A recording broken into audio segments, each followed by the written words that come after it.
સર્વે ભાવિક ભક્તોને ભાવથી મારા જય સ્વામિનારાયણ। ગુરુર બ્રહ્મા ગુરુર વિષ્ણુ ગુરુર દેવો મહેશ્વરા ગુરુર સાક્ષાત પરમ બ્રહ્મા તસ્મૈ શ્રી ગુરુવે નમઃ। સહજાનંદી પાઠશાળા આપણી પૂજ્ય મોટા સ્વામી જે સવારમાં આપણે પાઠશાળામાં ઘણું બધું શીખવે છે, તેમાંથી મારા જીવનમાં ખૂબ ખૂબ ફેરફાર થયા છે।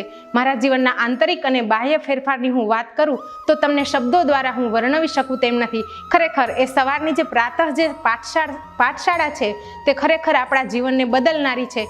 એક દિવસ એ સભા હું નથી સાંભળતી તો મને એવું થાય છે કે આજે મારું કંઈક અમૂલ્ય વસ્તુ છે તે રહી ગયું। કદાચ સવારે એ સભા મારાથી ન સંભળાણી હોય તો હું બપોર વચ્ચે સમય કાઢીને ઓનલાઈન પણ એ સભા સાંભળવાનો પ્રયત્ન કરું છું। સવારનું એ જે રિચાર્જ, આપણે જે મોબાઈલને ચાર્જ કરીએ છીએ, ઉઠતા વેત સવારમાં મોબાઈલની બેટરી ચાર્જમાં લગાવીએ એમ જો સવારમાં એક વખત આ સભા સાંભળી લઈએ, એમનું દિવ્ય કવન આપણા જીવનની અંદર ઉતારી લઈએ તો આપણો આખો દિવસ જાણે કે સફળ થઈ ગયો હોય ને એવું લાગે છે।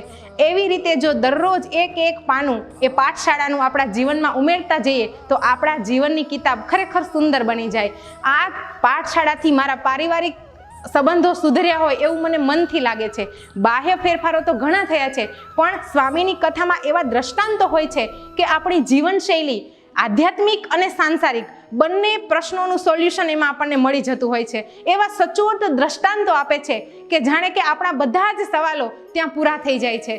ખરેખર આવા મહાપુરુષ આપણને મળ્યા છે તો આપણા આવા ધન્ય ભાગ્ય છે કે આપણને આવી સરસ ગુરુકુલ જેવી સંસ્થા, આવા મોટા સ્વામી મળ્યા અને એમની સમય કાઢીને આપણને બધાને કથા સંભળાવે છે। એ કથાનો દિવ્ય અમૃત લાભ આપણે લઈએ અને આપણા જીવનનું રૂડું કરીએ। બીજું તો હું કંઈ ન કહી શકું, પણ આ સવારની ખરેખર જે નામ જ એવું છે પ્રાતઃ પાઠશાળા, પાઠશાળા એટલે કે એમાં શીખવાનું હોય છે, જેમાંથી મારા જીવનમાં મેં ઘણું બધું શીખ્યું છે। અને હું તમને બધાને પણ કહું છું કે સવારમાં ખાલી એક અડધી કલાકનો સમય લઈને મંદિરે ન આવી શકો તો કંઈ નહીં, પણ જો તમારે તમારા જીવનનું, પરિવારનું સાચું સુખ માણવું હોય તો ઘરે ઓનલાઈન દ્વારા પણ તમે આ કથા કામ કરતાં કરતાં પણ સાંભળી શકો છો અને તમારો આખો દિવસ જેમ બેટરી ચાર્જ થઈ હોય એવી રીતે પસાર કરી શકો છો। ખરેખર જો સ્વામી આપણા માટે આટલો બધો દાખલો કરીને, આટલો કિંમતી સમય આપીને આપણને સૌને વિના મૂલ્યે કથા કહેતા હોય તો ખરેખર આપણે આ તક ન ચૂકવી જોઈએ, એમનો લાભ લેવો જોઈએ।